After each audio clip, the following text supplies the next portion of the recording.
Welcome to the English Out Loud podcast, a podcast where I give you tips on how you can enhance your spoken English.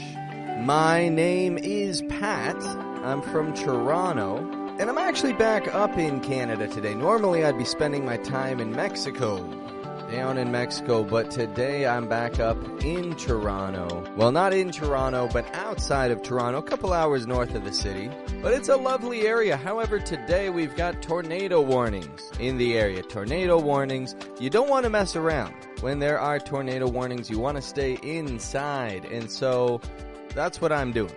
I'm staying inside, and I'm coming up with some good content for my fantastic audience here. I don't think we're going to have too much to worry about. I think that we're fine. It seems that a tornado has touched down already, actually, about maybe 40 minutes from here. You don't think about that when you think of Canada tornadoes, but actually this is something that's been fairly common in the summertime. Since I grew up, July and August, you can expect to see tornadoes. Why? I don't know. I've been told why. However, I'm not here to explain that. I'm here to talk about the English language. So while this tornado blusters on outside, I will be advising you on how you can pick things up in your spoken English. So let's get to that. Today we are going to talk about words that I hear people mix up a lot. Some very common words. I'm talking words that you may use in your daily life. Yet you may be mixing up some of these word pairs that we're going to consider. And so let's take a look at these words here. We're just going to jump right into this one today. Let's see what we're working with. Now, the first two words that I want to consider here are the words can't and can. Can't and can. I can't make it. I can make it. I can't make it. I can make it. They can't come. They can come. The first one you could tell was negative. But why was it negative? How did you know? I didn't pronounce the T, did I? I didn't say can't. And I definitely didn't say cannot. But it was can't. I can't go. I can go.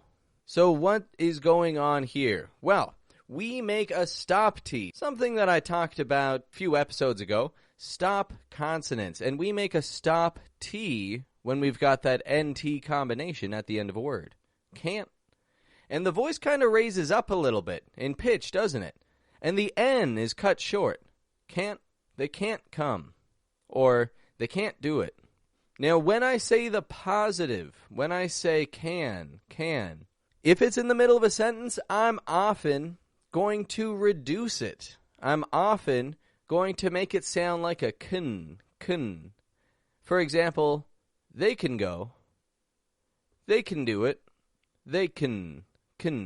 When I drop the A from the word can, and I just make it a kun, it allows me to connect the words around it effectively so that all of these words come to sound like just one big word. They can go.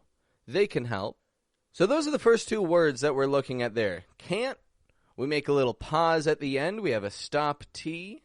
And we make the N short and quick when it's negative. I can't go. When it's positive, however, we drop the A from the word and we link it to the words around it. I can go. I can go. So that's the first word that we're going to see today. The next word is the word party. Party. We can go out and party now. We can party. Party. Now, how does that word, party, when you say this, party, how does that compare with the word potty? Potty. Again, people all over the world from different cultures, whether it's Spanish-speaking people, or I notice as well Arabic speakers, people who come from Eastern Europe, people who come from Africa, people from all over are omitting the R from the word party, and they're making it sound like potty. Or else to avoid that, they'll pronounce the T as a true T and say something more like party, or potty. Now, the point is, when you pronounce something with a true T, as we've seen a couple times in the past, that kind of changes your stress of speech. It makes your speech sound a little bit stronger than what you may be meaning to communicate. However, when we give it a party, we give it a flap T sound with an R before it, party. That makes the word distinct from the word potty, with that short O sound. Potty, party, potty. I broke the potty at the party. I broke the potty at the party. Never a good thing to do. Always something you want to avoid, but it happens. It happens to the best of us. You break the potty at the party, and then you got to tell someone. Unless you don't. Unless you just sneak off after you break the potty. But the point is, you most certainly want to be getting each of those words distinguished. You don't want to mix those up. Par, par. We've seen in the past the R sound. The middle of the tongue comes up, and it touches the top teeth. R, R. And then a flap T. Arty. So now we've seen these few words here. We've seen can't and can. Party and potty. Party hardy. Try saying that to yourself. Party hardy. And potty hottie. That sounds strange. Potty hottie. Whatever. Party hardy. Though that's, of course, the one that you want to make sure you're getting with those strong R sounds. Party hardy. Let's see a couple more words here. Now, the next mix-up that I'm going to talk about here is not just one word, but it's two words together. It's the difference between saying this week and next week. I have had trouble with communication with friends or people, just scheduling things in the past, because they would tell me next Tuesday, for example. They'd say, let's do this next Tuesday. What they really meant was this Tuesday. They meant to say this coming Tuesday. If you say next Tuesday, you're implying the Tuesday following the upcoming Tuesday. You get what I mean? So when we say next Tuesday, we're not actually referring to the next Tuesday. We're referring to the next Tuesday. We're not referring to the one that's coming right away. That would be this Tuesday. No. We're referring to the following one, next Tuesday. That was just another mix-up. It's not pronunciation related, I know, but it is a communication thing that I want to make sure you can nail down for any scheduling that you've got to do in the future, because wouldn't that be a shame if you tell somebody, I'll call you next Tuesday, and then you end up calling them a week early? That could be difficult. So this Tuesday is the Tuesday that's coming up. Next Tuesday is the following week. I can't party next Tuesday. I can't party next Tuesday. Can't party next Tuesday. Or, we can party this Friday. We can party this Friday. That is this week, this Friday. We can party this Friday, but I can't party next Tuesday. That'd be a long weekend, wouldn't it? Friday till Tuesday. There's got to be 3, 4, 5 days of it. Oh, my goodness. Then again, though, a lot of people, they like to have fun. The next couple of words I want to consider here are the words word and world. World. Word, world. World. These two words, people mix these up all the time. I notice even after people learn these things effectively, this Earl, dark L sound, they still have a hard time working it into those consonant clusters. World. World. So what can we do here? Well, when we say word, first of all, we're using a W, then we're using a schwa R, and then a stop D, word. Now, when I say world, now we are still hearing a W and a schwa R, but then after that, we aren't going straight from the R to the L. We're not going straight world, but we're making it an world. That's the difference right there, and it's significant when it comes to these two words. And these are some everyday words that we say quite often. Get a good feel for those. Word, world, word, world. Very subtle difference. Next word on the list here, the words this and these.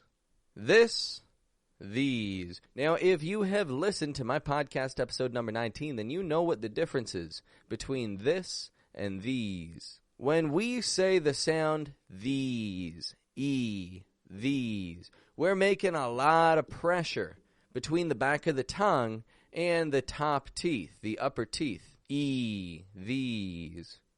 However, when we say this, we are relieving that pressure. We're making the vowel kind of short and quick.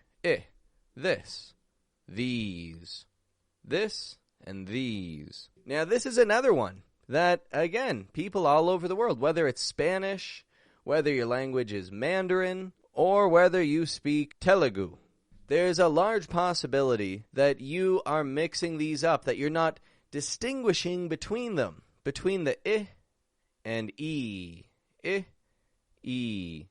The difference, as I said, is subtle. When we make that E sound, lots of pressure between the back of the tongue and the top teeth. E. And then I. No pressure, just lightly touching the top teeth, very lightly. So, for example, this is it. This is it. These are here. These are here. This is it. These are here. I, E. Now again, you may not be getting a full feel for the difference between those two words right off the bat. That's all right. That is totally fine. You've just got to keep at it. Keep on repeating those. Feeling if you're making a lot of pressure between the back of the tongue and the top teeth, E. And then, without really dropping your jaw much, releasing that pressure between the tongue and the teeth. I. The only way to learn to identify those sounds is to learn to listen for them and to repeat them regularly. So keep up on those two. This, these. All right, we've got a handful more pairs here to take a look at. Here's another two here. The word say. S-A-Y. Say. You know, I say so, you say so, we say so. Whatever. Say. Okay, not a problem. That one, a lot of people say it just fine. It's an S and a long A. Say. Now, here's the thing. When we put an S after that, we don't pronounce it says. S-A-Y-S. I don't actually say it like says. I say says. Says. As if it's an S-E-Z or Z. Z or Z. Z. S-E-Z. Says. Says. This is American English, so we're going to stick to Z. S-E-Z. Now, the one S-A-Y-S, like I said, a lot of people will mix that up. Why? Well, because they're just reading it the way that it's spelled. They're reading it says. It's exactly what it says. However, we want to pronounce it a little differently from how it's spelled. Says. Repeat after me. You say, he says, I said so. You hear that there? You say, he says, I said so. The word says, S-A-Y-S, gets that sound, says. And then S-A-I-D. Note as well, I'm not pronouncing that said, but I'm giving it a quick said kind of sound. Said. All right, and I got one more for you here. One more that I hear a lot of people hesitate with. This is a group of 3 words. In fact, 3 words. The words are there, and there. There, and there. Spelled T-H-E-R-E, T-H-E-I-R, and T-H-E-Y apostrophe R-E. Now again, this is something I have spoken about in the past. This is something I've spoken about a number of times in the past. All 3 of these receive the same pronunciation. They're there. Their car is there. Did you hear that? Different spellings on those theirs. They're there. T-H-E-Y apostrophe R-E, T-H-E-R-E. And then their car is there. The first one, T-H-E-I-R, car, is T-H-E-R-E, there. They're there. Their car is there. Wow. If you just memorize, honest, that quick little phrase right there, memorize that one. Repeat that to yourself many times today. They're there. Their car is there. They're there. Their car is there. If you repeat that to yourself endlessly, then you may feel a little less hesitation when you use some of these common words in your regular spoken English. They're in there. They're in there. That was their idea. They're going to regret it. You hear that? Even though the words are spelled differently, they are all receiving the same pronunciation. The difficulty people have with this is that they hesitate. I notice people hesitate with this. When they see it spelled and they're reading it out, whatever the circumstances, people doubt themselves. I'm here to tell you, don't doubt yourself. Just keep in mind, all three of those have the same sound. All three of those get the same sound. All right, well, for today, that brings me to wrapping this one up. This is not too long of an episode. It's not too long. It's jam-packed, full of great content that, of course, I'm happy to share with you.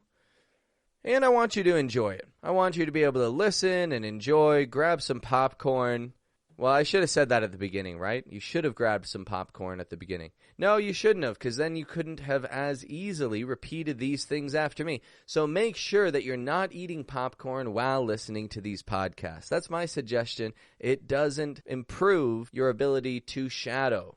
You may spill some food on the ground. That won't look good. I just got a quick little announcement to make. I am in the process of coming up with a website.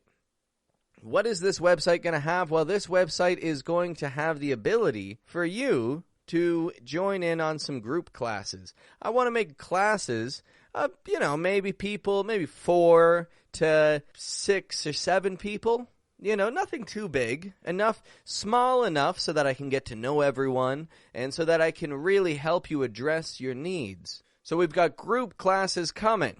Beyond that, we've got a blog in the makes. I am putting together a blog. I've got a few people I'm working with, some talented writers who are helping me to put this stuff together. And so I've got a blog in the works. And I've got newsletters. If anybody is interested in signing up for a newsletter, well, send me a message on Instagram. Send me a DM and I will add you to that newsletter list. These things will be coming out weekly blogs, weekly newsletters, and this is all with this upcoming website. So stay tuned in. More details to come on that in the future, but if you are interested in participating in classes with me, well, the website is going to be a medium to facilitate that. So stay tuned in because there are many good things on their way. I'm getting to wrap this up for today. The list of words that I spoke about, you can find it down in the description. All of it's down there. All of those examples. Feel free to check those out. Listen for these words in your daily life. Make sure that you repeat them to yourself. Get a good feel for how these sound. I say that a lot, and that is seriously half the battle, is literally feeling how your muscles are moving and how your muscles are producing the sounds that you want them to. So feel for it. Seriously, feel your muscles moving and adjusting. And this will keep on getting better. Keep on getting clearer. All right, well, thank you very much for tuning on in. I'm glad to have been a part of your English journey. I'm glad that I've been able to facilitate your learning process and just make you a little bit more confident in your spoken English. If you've got any questions at all, make sure to send me a DM on Instagram at en.outloud, and I'll get back to you ASAP. So enjoy your meals of the day, and have a good one.